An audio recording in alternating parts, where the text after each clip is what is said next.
ইসলামের দৃষ্টিতে বাবিকে দেখার হুকুম কি? হাদিস শরীফে রাসূল করিম সাল্লাল্লাহু আলাইহি ওয়াসাল্লাম বলেছেন, হে আমার উম্মত মুসলমানের পুরুষরা, তোমরা মহিলাদের মহলে প্রবেশ করার ব্যাপারে সাবধান থাকো। রাসূলকে প্রশ্ন করা হলো, তাহলে দেবর বাবি সম্পর্কে আপনি কি বলেন? রাসূল বলেন, মানুষ যেভাবে মৃত্যু থেকে পলায়ন করে থাকে, ঠিক তেমনি ভাবে দেবর যেন বাবির থেকে পলায়ন করে থাকে। সুতরাং দেবরের পক্ষে বাবিকে দেখার হুকুম জায়েজ নাই। যোগ্যতার ব্যবধানের উদাহরণ দেখুন। আল্লাহ নারীদেরকে সন্তান গর্ভে ধারণ করার যোগ্যতা দিয়ে থাকেন। এই যোগ্যতা দুনিয়ার কোনো পুরুষকে দেন না। আল্লাহ নারীদেরকে সন্তান প্রসব করার যোগ্যতা দিয়ে থাকেন। এই যোগ্যতা আল্লাহ দুনিয়ার কোনো পুরুষকে দেন না। আল্লাহ নারীদেরকে সন্তানকে স্তনের দুধ পান করাবার যোগ্যতা দিয়ে থাকেন। এই যোগ্যতা দুনিয়ার কোনো পুরুষকে দেন না। বুঝে থাকলে বলুন, যোগ্যতায় নারী পুরুষ সমান না ব্যবধান? যোগ্যতায় ব্যবধান। যোগ্যতায় ব্যবধান হওয়ার কারণেই আল্লাহ যে কাজের যোগ্যতা নারীকে দিয়েছেন, সেই কাজের দায়িত্ব নারীকে অর্পণ করেছেন। যে কাজের যোগ্যতা পুরুষকে দিয়েছেন, সেই কাজের দায়িত্ব পুরুষকে অর্পণ করেছে। এবার আমরা বোঝার চেষ্টা করি, আল্লাহ পুরুষকে এমন কি যোগ্যতা দিয়েছেন যা নারীদেরকে দেননি? আল্লাহ পুরুষকে যোগ্যতা দিয়েছেন প্রতি মাসের প্রতিদিন দৈনিক 5 বেলার নামাজ মসজিদে গিয়া জামাতের সাথে পড়ার যোগ্যতা আল্লাহ সৃষ্টিগতভাবে একমাত্র পুরুষকেই প্রদান করেছেন, নারীদেরকে এই যোগ্যতা দান করেননি। নারী প্রতি মাসের প্রতিদিন মসজিদে উপস্থিত হওয়ার যোগ্যতা রাখে না। কেন রাখে না? নারী প্রতি মাসের প্রায় 1/4 সময় অপবিত্র থাকে, নাপাক থাকে। এই সময় তার জন্য মসজিদে প্রবেশ করা নিষেধ। প্রতি মাসের 4 ভাগের 1 ভাগ সময় নারী তাকে অপবিত্র। আমার কথা বুঝে থাকলে আপনারা বলুন, অপবিত্র অবস্থায় মসজিদে প্রবেশ করা হালাল না হারাম? তাহলে নারীর জন্য মাসের প্রতিদিন মসজিদে গিয়া জামাতে নামাজ পড়ার যোগ্যতা আল্লাহ দিয়েছেন? দেননি। এই যোগ্যতা আল্লাহ একমাত্র পুরুষকে দান করেছেন। মাসের প্রতিদিন মসজিদে গিয়া জামাতে নামাজ পড়ার যোগ্যতাও নারীর নাই। এই দায়িত্ব আল্লাহ নারীকে দেন না। এই যোগ্যতা আল্লাহ পুরুষকে দান করেছেন। এজন্য এই কাজের দায়িত্ব আল্লাহ পুরুষকে অর্পণ করেছেন। পুরুষরা মসজিদে গিয়ে জামাতের সাথে নামাজ পড়বে, এটাই পুরুষের জন্য নবীর সুন্নত। নারীরা প্রত্যেক নামাজ ঘরের কোনায় একা একা পড়বে, এটাই নারীদের জন্য নবীর সুন্নত। বুঝে থাকলে বলুন, নামাজ পড়ার পদ্ধতিতে পুরুষের জন্য নবীর সুন্নত আর নারীর জন্য নবীর সুন্নত একরকম না ভিন্ন ভিন্ন? ভিন্ন ভিন্ন। এজন্য বলেছিলাম, মানুষের জীবনে যত কাজ আছে সবগুলি প্রথমত 2 প্রকার, হয়তো সংসারের কাজ আর না হয় ধর্মের কাজ। সংসারের কাজের বেলায়ও নারী পুরুষে ব্যবধান আছে। নারীরা সন্তান গর্ভে ধারণ করতে পারবে, পুরুষরা পারবে না। নারীরা সন্তান প্রসব করতে পারবে, পুরুষরা পারবে না। নারীরা সন্তান লালন পালন করতে পারবে, পুরুষরা পারবে না। এই যোগ্যতাগুলি আল্লাহ শুধু নারীকে দিয়েছেন, পুরুষকে নয়। আর পুরুষরা যেহেতু পুরুষরা এত সমস্ত দায়িত্ব মহিলাদের এই সমস্ত দায়িত্ব পালন করতে পারবে না, এজন্য আল্লাহ পাক রব্বুল আলামিন পুরুষকে আলাদা একটা দায়িত্ব দিয়েছেন, যেটা নারীদেরকে দেওয়া যাবে না। সেটা হলো উপার্জনে শ্রম খাটার দায়িত্ব। এমর্মে আল্লাহ পাক রব্বুল আলামিন বলেন, আর রিজালু কাওয়ামুনা আলান নিসাই বিমা ফাদ্দালাল্লাহু বা'দাহুম আলা বা'দ ওয়া বিমা আনফাকু মিন আমওয়ালিহিম। এই ওয়া বিমা আনফাকু মিন আমওয়ালিহিম আয়াতাংশে আল্লাহ পাক রব্বুল আলামিন উপার্জন করার দায়িত্ব, উপার্জনে শ্রম খাটার দায়িত্ব, কৃষিকাজ করার দায়িত্ব, ব্যবসা করার দায়িত্ব, চাকরি করার দায়িত্ব পুরুষকে অর্পণ করেছেন। আর পুরুষের উপার্জিত সম্পদ বুক করার অধিকার নারীদেরকে দান করেছেন। উপার্জনের দায়িত্ব পুরুষের, আর পুরুষের উপার্জিত সম্পদে বুক করার অধিকার হলো নারী। কাজেই নারীর দ্বারা কৃষিকাজ করানো যাবে না, নারীর দ্বারা ব্যবসা করানো যাবে না, নারীর দ্বারা চাকুরি করানো যাবে না। এগুলি পুরুষের কাজ। গভীরভাবে লক্ষ্য করলে দেখা যায় পুরুষের দায়িত্ব মাত্র একটা। সংসার জীবনে পুরুষের দায়িত্ব মাত্র একটা, উপার্জনে শ্রম খাটার দায়িত্বটা পুরুষের। কিন্তু সংসার জীবনে মহিলাদের দায়িত্ব চারটা। 1 নম্বর, প্রতি মাসে ঋতুস্রাবের ঝামেলা সহ্য করা। 2 নম্বর, প্রতিটি সন্তান গর্ভে ধারণ করা। 3 নম্বর, প্রতিটি সন্তান প্রসবের কষ্ট সহ্য করা। 4 নম্বর, প্রতিটি সন্তানকে লালন পালন করা। বুঝে থাকলে বলুন, নারীদের দায়িত্ব কটা সংসার জীবনে? 4টা। পুরুষের দায়িত্ব মাত্র একটা, উপার্জনে শ্রম খাটা। কৃষিকাজ করতে হলে পুরুষ করবে, ব্যবসা করতে হলে পুরুষ করবে, চাকুরি করতে হলে পুরুষ করবে, রুজি রোজগারের মেহনত করতে হলে পুরুষ করবে। এই একটা মাত্র দায়িত্বই পুরুষের।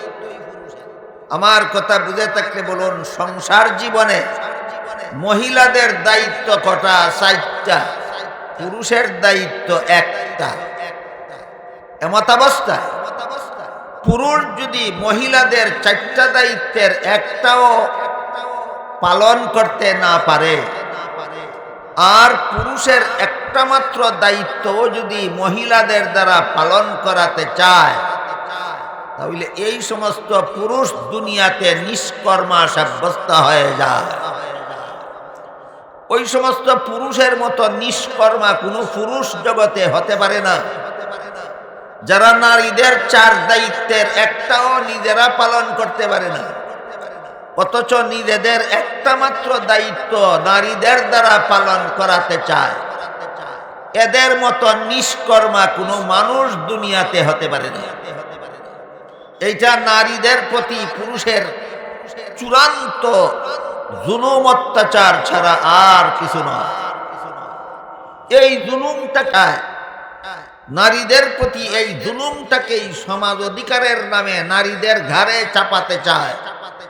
এদের এই চক্রান্ত উপলব্ধি করা দরকার, বোঝা দরকার, এবং এদের এই চক্রান্ত নস্যাৎ করে দেওয়া দরকার।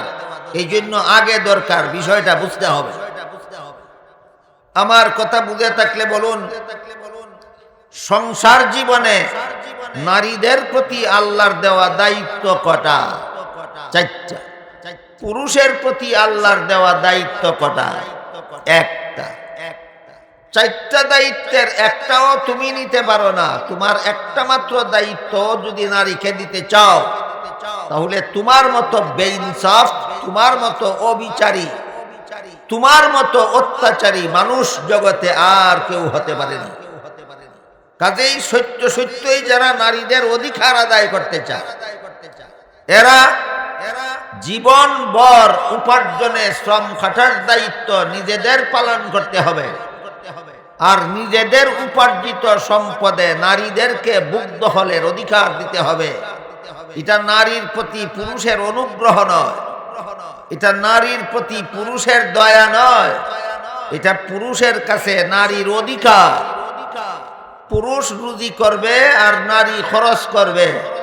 আমার কথা বুঝে থাকলে বলুন, এটা নারীদের প্রতি পুরুষের দয়া না পুরুষের কাছে নারীর অধিকার? অধিকার। এখানে যদি ইনসাফের সাথে কথা বলতে হয় তাহলে বলতে হয়, কোন পুরুষ যদি নিজের এই দায়িত্বটা, উপার্জনের দায়িত্বটা যদি নারীকে অর্পণ করতে চায়, তাহলে নারীর দায়িত্বগুলিও নিজে নেওয়া উচিত। অথচ নারীর একটা দায়িত্বও কোনো পুরুষ নিতে পারবে না। তাহলে কোন বিবেকে, কোন বিবেচনায় তুমি তোমার একটা মাত্র নারীকে অর্পণ করতে চাও? কাজেই পরিষ্কার হয়ে গেল, সংসার জীবনের কোনো কাজে নারী এমন, সংসার জীবনেও এমন কাজ আছে যে কাজে নারী পুরুষ সমান নয়, নারী পুরুষ ব্যবধান। এই জন্যই ইসলামের বিধানে একটা কোনো বাবার ঘরে একটা মেয়ে সন্তান জন্ম হলে যতদিন পর্যন্ত মেয়ের বিয়ে না হবে ততদিন পর্যন্ত মেয়েকে লালন পালন করা বাবার দায়িত্ব।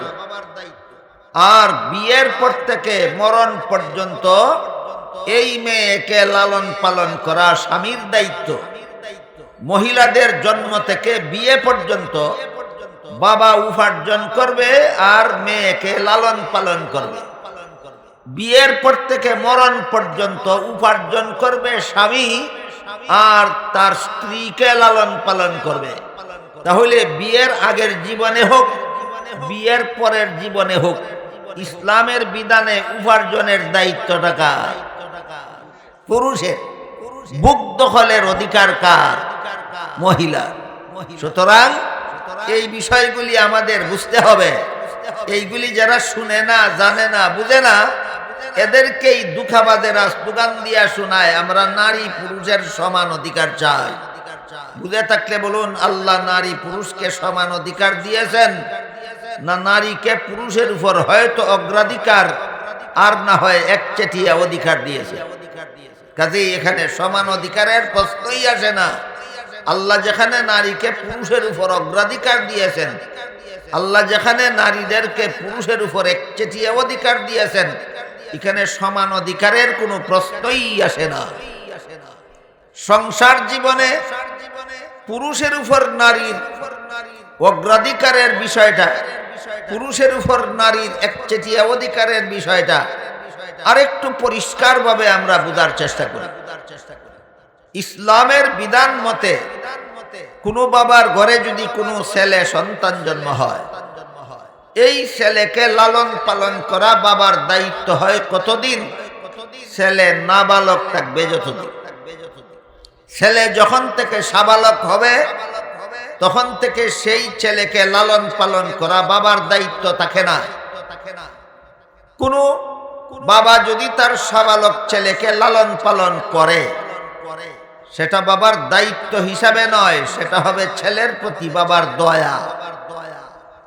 কিন্তু এই বাবার ঘরেই যদি কোনো মেয়ে সন্তান জন্ম হয়, এই মেয়ের ব্যাপারে নাবালক সাবালকের কোনো প্রশ্ন নাই।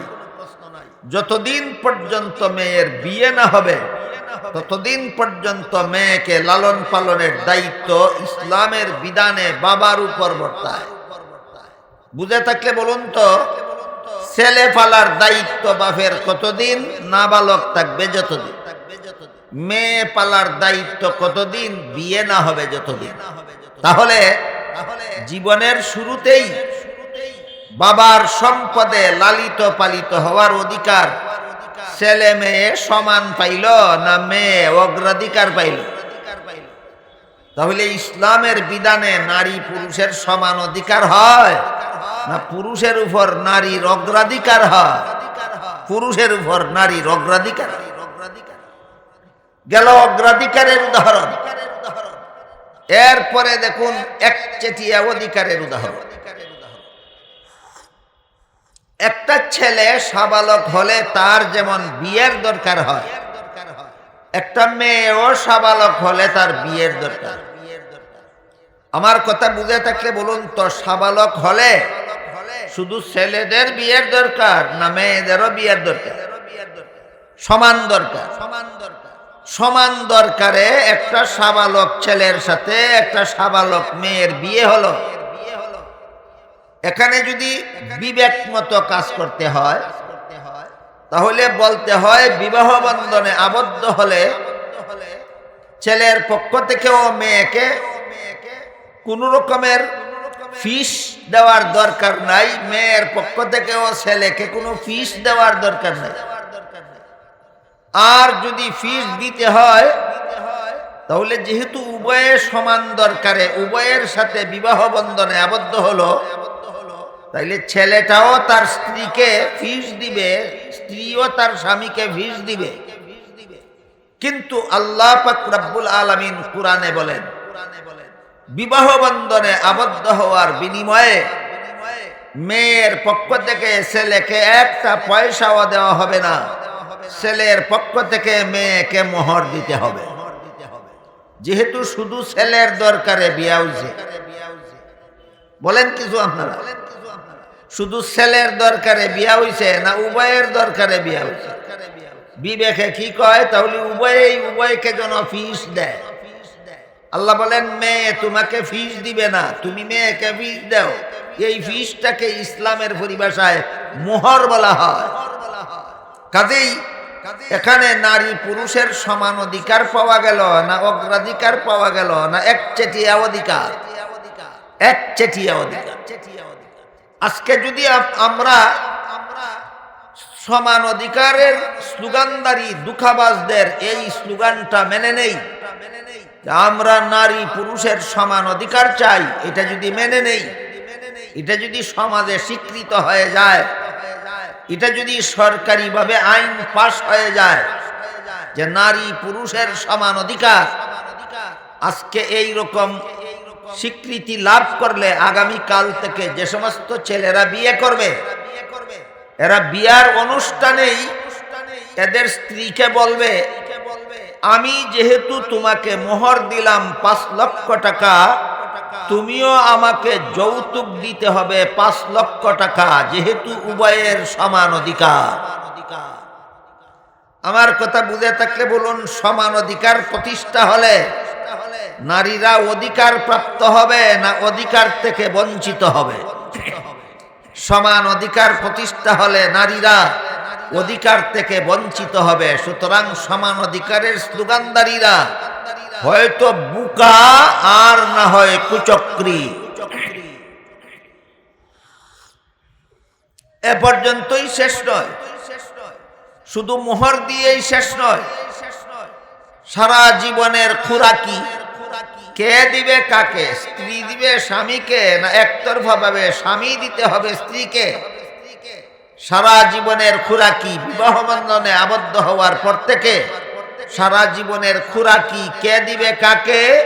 স্বামী দিবে স্ত্রীকে। সারা জীবনের পোশাক কে দিবে কাকে? স্বামী দিবে স্ত্রীকে। সারা জীবন বসবাস করার উপযোগী বাড়িঘর কে দিবে কাকে? স্বামী দিবে স্ত্রীকে। বলুন, এইগুলি স্বামীর অধিকার না স্ত্রীর একচেটিয়া অধিকার? এইগুলি নারীদের একচেটিয়া অধিকার, মহিলাদের পুরুষের উপর একচেটিয়া অধিকার। এই অধিকারগুলি ইসলামে স্বীকৃত, এগুলি ইসলামের বিধান। আজকে যদি আমরা সমান অধিকার কথাটা মেনে নেই, আগামী কাল থেকেই যে সমস্ত ছেলেরা বিয়ে করবে, এরা এদের স্ত্রীকে বলবে, তোমার 1 বছরের খোরাকি আমি দেব আর আমার আর 1 বছরের খোরাকি তুমি দিবা, যেহেতু সমান অধিকার। 1 বছর তোমার পোশাক আমি দেব আর 1 বছর আমার পোশাক তুমি দিবা, যেহেতু সমান অধিকার। তুমি আমার বাপের বাড়ি বসবাস করবে 1 বছর আর আমিও তোমার বাপের বাড়ি বসবাস করব আর 1 বছর, যেহেতু উভয়ের সমান অধিকার। বুঝে থাকলে বলুন, সমান অধিকার মেনে নিলে মহিলাদের অধিকার বলতে কিছু থাকে না সমস্ত অধিকার থেকে মহিলারা বঞ্চিত হয়ে যায়? সুতরাং সংসার জীবনেও নারী পুরুষ সমান নয়, সংসার জীবনেও পুরুষের উপর নারীর হয়তো অগ্রাধিকার আর না হয় একচেটিয়া অধিকার।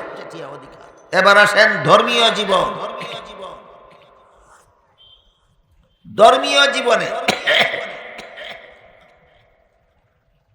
পুরুষের উপর জুমার নামাজ পড়া ওয়াজিব, নারীদের উপর ওয়াজিব নয়।